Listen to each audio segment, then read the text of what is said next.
Hello there. This is Lopen Yudron coming to you from Ngakchang Gotsal, the Happy Garden of Practitioners in Oakland, California. Welcome. Today's topic is the Vajra Guru Mantra, secrets of the Vajra Guru Mantra. And of course, everybody says secrets of when they want to intrigue the potential listener, right? So let's shout out to Tenzin Punsuk from Canberra, Australia. And I am, I think Canberra's in Australia, right, Tenzin Punsuk?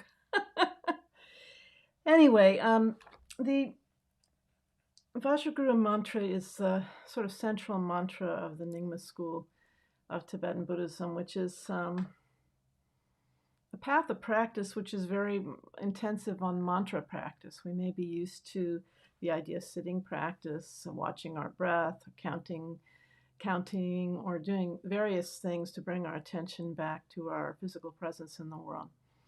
But as we discussed in previous episodes, the Vajrayana technique, most of what we experience is combining mantra recitation, visualization, and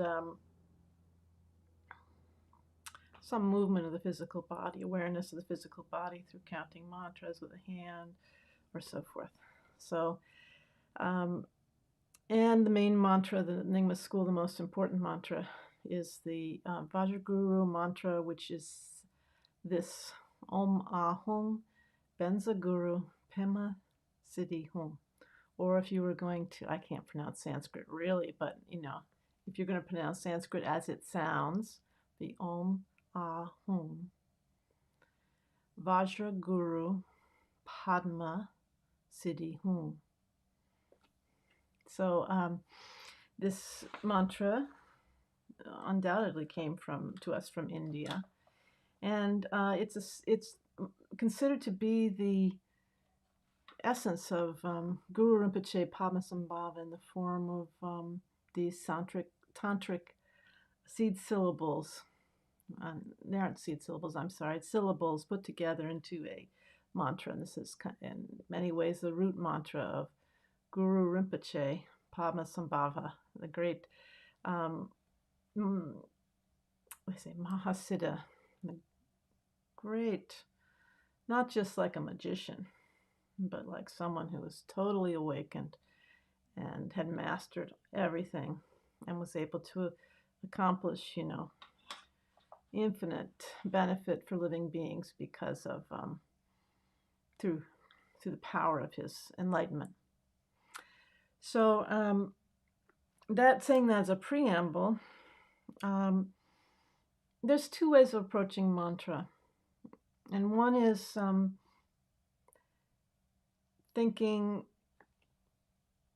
thinking. So the mantra has doesn't really have a meaning, so to speak. You shouldn't be fixated on the meaning of the words, but instead the sounds themselves have power.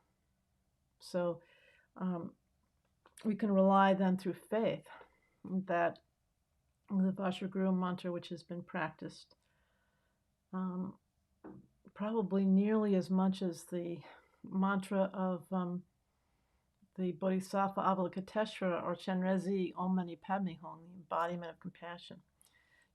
Everybody knows Om Mani Padme Hum. If you've ever heard it, any mantra, you've heard that mantra. And this arouses tremendous compassion by merely saying the words with faith. And Guru Rinpoche's mantra, one way of looking at Guru Rinpoche, which is a vast topic, is, his awakened mind is like Amitabha, the called Dharmakaya, or the ultimate awakening of the Buddhas and Bodhisattvas of the Padma or Lotus family. And Chenrezig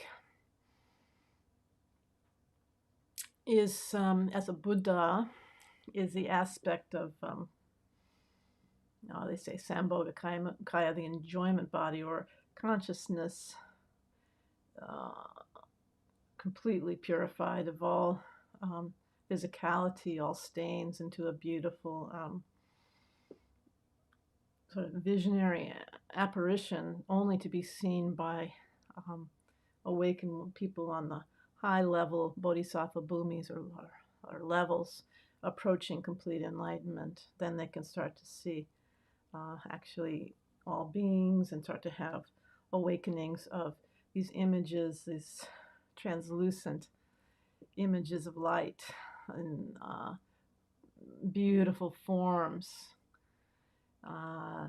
as the Sambhogakayam, the enjoyment body or the body of perfect rapture manifestation. And that is in the Lotus family, that is Chenrezig Avalokiteshvara. And then the physical or manifest form of Buddhahood in the Lotus family is Guru Rinpoche, Padmasambhava. Padma means lotus. So it all sounds complicated, doesn't it? But basically, most of us relate to Guru Rinpoche is relatable as a great legendary master, a legendary and definitely someone who actually appeared in Tibet. The person who really established the Buddha Dharma in Tibet for the first time, and it became, the not only national religion, but the national way of life, and pervaded everyone in Tibet. So Dharma was having problems being established in Tibet. There were opposing forces, and as you can imagine in a new country, as there would be opposing forces here, right? If somebody said, we want this to be a Buddhist country, well, there'd be a lot of opposition there, wouldn't there be? So, but Guru Rinpoche was called in, this great, powerful hero from India, what's now Pakistan, and then he wandered parts of Pakistan called Udyan, to he wandered all over northern India, Nepal, Bhutan, arrived in Tibet, and sort of pacified over the time of his time there all obstructions to practice, becoming rooted in the Tibetan culture, including the physical building of the first Buddhist monastery. So that's person, right? And he becomes the embodiment of the perfect teacher. Lopen means master, really. So I'll say Lopen Padmasambhava, the lotus born. And so to us, he's like the master of masters. He knows every aspect of the vast Buddha Dharma, and he's mastered every level of everything. He taught every teaching. And then our own teacher becomes, to us, Guru Rinpoche, because Guru Rinpoche, we can't access Guru Rinpoche very easily initially, most of us anyway, so we can't access Buddha Shakyamuni. So a teacher becomes the presence of Guru Rinpoche in our lives. And so I think that the mantra will reflect all this. Now, in the classical teachings on Padmasambhava's mantra, they'll ascribe dozens of meanings to each syllable in the Vajra Guru Mantra. And all of this is meant to inspire faith. So it becomes, it would be to really teaching the Vajra Guru Mantra. Someone could teach all day for a month. A great Kempo. Kempo is like somebody with a doctoral degree, like that, in Buddhist studies, we'll say. And but let's try looking at I'm going to pull out examples for you for each syllable on how what the qualities of the Vajra Guru Mantra are. Om Ahum, Benza Guru, Pema Siddhi Hum. Om Ahum, Vajra Guru, Padma Siddhi Hum.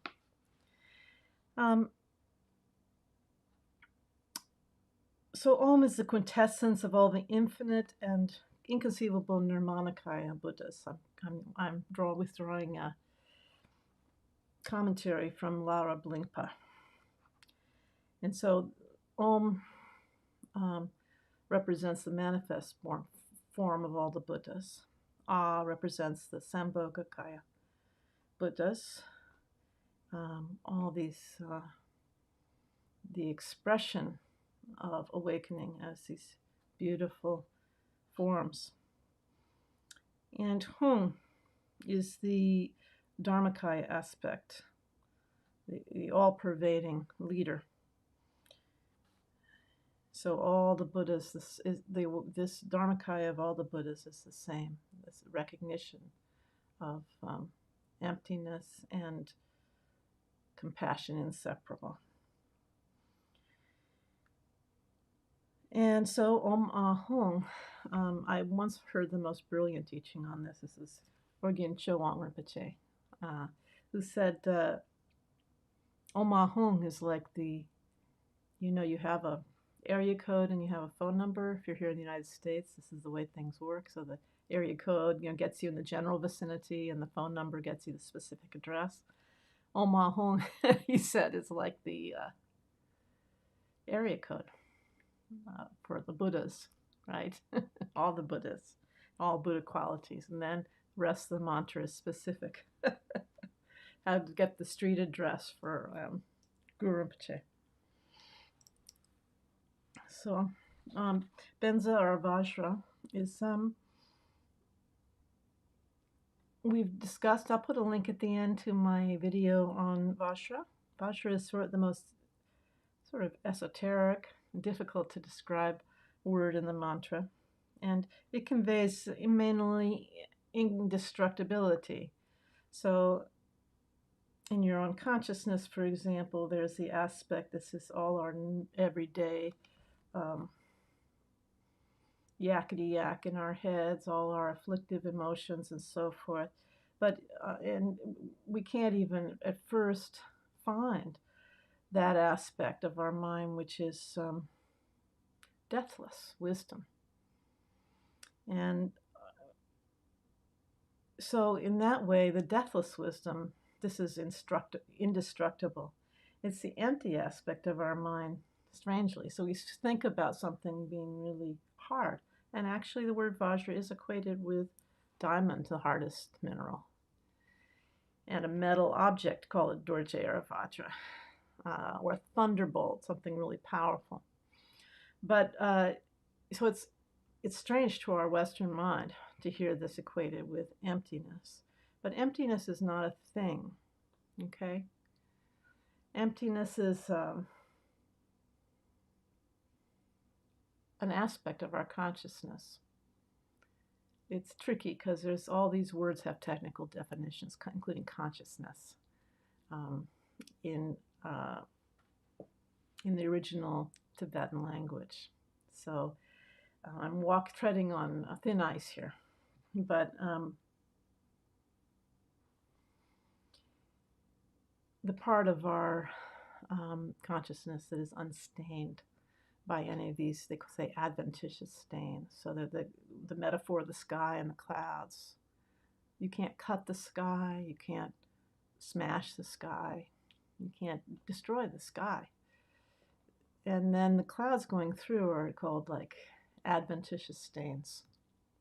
I think I may have said that last week. Like, temporary pollution that passes on, but it doesn't hurt the sky. All of our nasty thoughts, our holy thoughts and so forth, they come and go, but there's something that's not a thing that is that we can cut through to, an awakening that is this indestructible Vajra nature.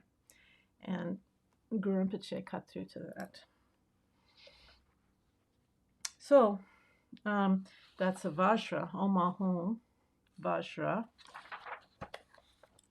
And then Guru, literally means heavy, heavy with desirable qualities.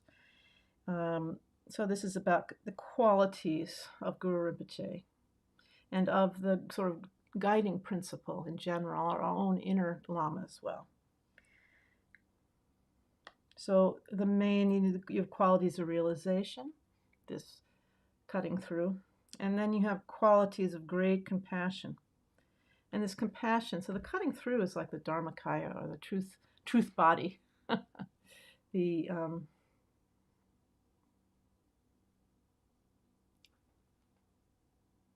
true nature of reality, getting through to that.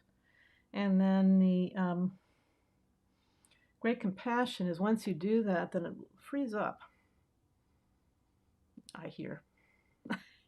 Both sort of your manifest actions in the world become all beautiful speech comes forth that guides people to liberation.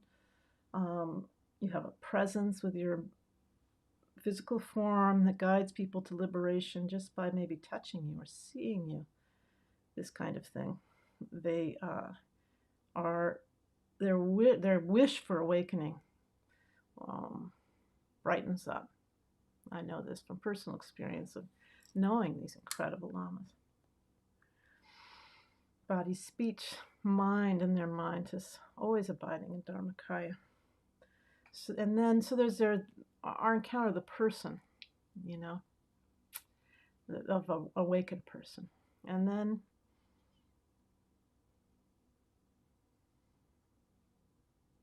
there is also this, they are emanating, beauty. Communicating also with the higher level beings, not just us humans who can only see a coarse material form. Sambodhakaya is darn hard to describe. So then, so Omahom Ben's a guru, then Padma is a lotus, right? And in Sanskrit. And this refers to the guru's activities or deeds. And it's saying that, Padma is actually in a beautiful Dharma language word for the human female. How am I going to say this in a way that YouTube doesn't catch me on? But the woman's beautiful flowering personal area. If I say these words, for some reason I think I'll go into the porn category, and I don't want to do that. And so from which babies come.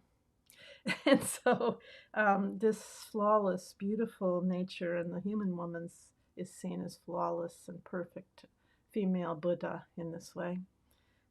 And Guru Rinpoche is thereby, and all of us, as we practice deity practice, are visualized born on a lotus. Everyone born on a lotus, very pure. There's that lotus, and this stainlessness of this lotus, the beautiful rebirth or birth, and seeing the pure aspect of our birth, faultless and pure, is like the deeds of a Buddha. As long as even though they come, we relate to them, we have them for dinner, we drive them around, we go to teachings and so forth like they're a regular person. A really enlightened master is never stained or flawed by their contact with us ordinary people, with the ordinary world. They're never picking up hateful thoughts on CNN or Fox News. It goes off of them like Teflon. And they remain, and they always keeping their bodhisattva vow to come back again and again to benefit beings through this Pema, this pure lotus. So Amahom Benza Guru Pema. And Siddhi, that's a common word you hear. Siddhi, you might think of flying through the sky or gaining an invisibility cloak, like, what was the name of that child? But, and it does have that connotation, performing miracles, right?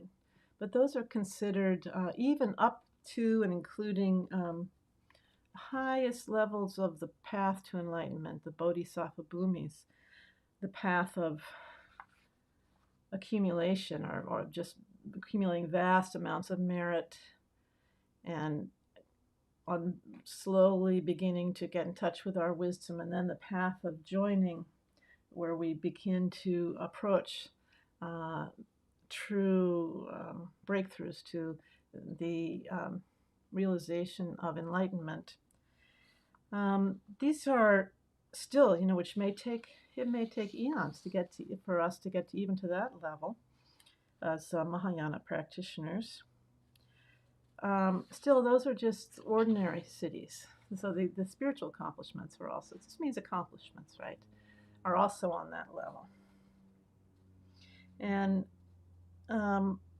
gaining another human birth next time around is a siddhi or an accomplishment, because you could be any one of a million life forms, and yet if you gain another to gain after this fortunate rebirth, another fortunate rebirth in which you come in contact with Dharma and so forth, is outrageously unbelievable. It's like a miracle.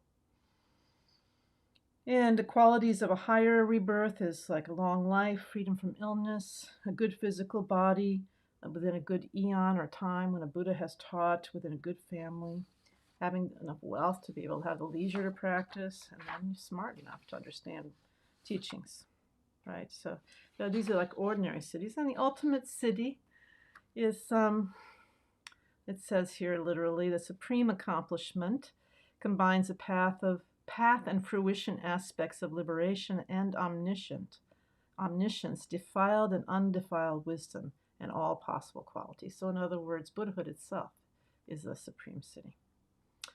Omahom Benza Guru Pema Siddhi. Hung.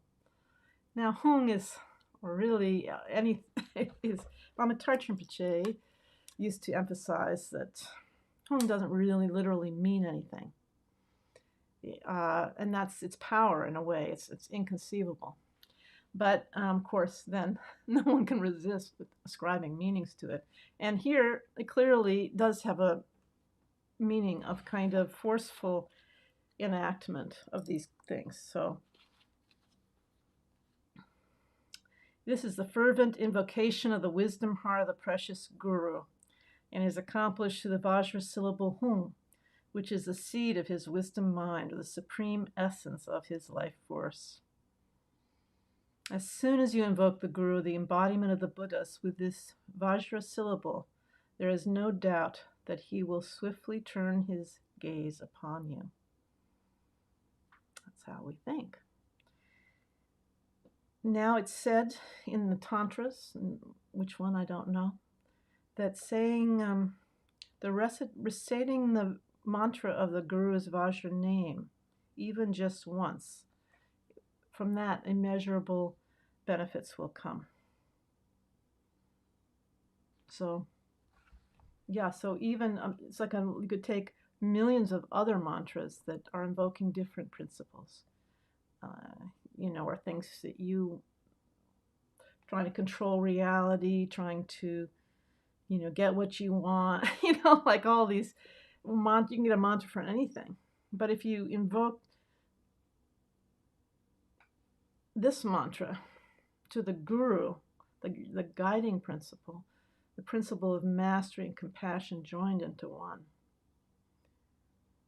even once, it's more powerful than a million of those other kinds of mantras. All right. Do you have any questions? I see there's actually people here today. I see you. So today I just want to share, while you're thinking about adding something into the comment box there, I'm just going to say that this is July. very soon here. And two of my most important lamas, who I just, I've had three Tibetan lamas or teachers, gurus, real amazing men in human form who I had unbelievable opportunities to relate to in real time and real space. And two of them attained parinirvana, meaning they passed on in July. One, the anniversary for Lama Pema Dorje Rinpoche's passing is July 5th, and the anniversary of Lama Tarchen Rinpoche's passing 8 years ago. Lama Pema Dorje passed 3 years ago. Is late July. They tend to follow, his center tends to follow the lunar calendar for tracking the day that we commemorate his passing, so it changes from year to year.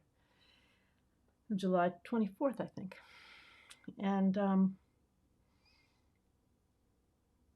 so it's a moving time for me. I'm thinking about them a lot. They come in unbidden in my dreams. And I just want to say that I hope you have the same good fortune to meet with a wisdom Lama who's truly unlocked all these qualities of Guru Rinpoche. One way to do that, one way to find a Lama is to recite the Vajra Guru Mantra, and then it's believed that reciting that is like a prayer to find your special Lama. Be very careful about who you choose and take time to evaluate them and check everything about them to make sure they are what they appear to be. And then if you really love a Lama, please spend time with them while you can, because they won't always be here. Especially, I like the older Lamas because I feel they have the great wisdom from their years, and evenness, beautiful, refined minds. Please try to connect with this kind of person, male or female, east or west. There's difference in sort of training east and west these days, but there's many people in the west who have completed in the yogi tradition many years in retreat, and some amazing scholars who have faith and devotion based on scholarship. So there's wonderful ones here too. But mine have all been Tibetan men. So you can see Lama Tarchen Rinpoche. Lama Pema Dorje Rinpoche was a reserved man, and he didn't leave a lot of videos and so forth. But Lama Tarchen Rinpoche was more outgoing, and he left a whole archive of videos, so you can meet him now and see what a real wisdom Lama, absolutely pure through and through, is totally refined away all stains to his wisdom mind. You can see his master at heartteachings.com. I don't have any financial investment there. And the people that run that I know, and they're not, it costs money to make those videos and make them, and now they're made into MP4s. Before they were on DVDs and so forth. So if you want to meet my Lama, one of my Lamas, please do.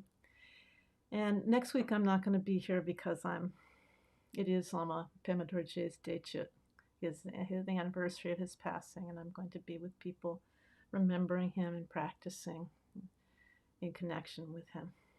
All right, well, nobody said any questions and so forth. It's been great to see you, and I'll see you in 2 weeks. Bye-bye.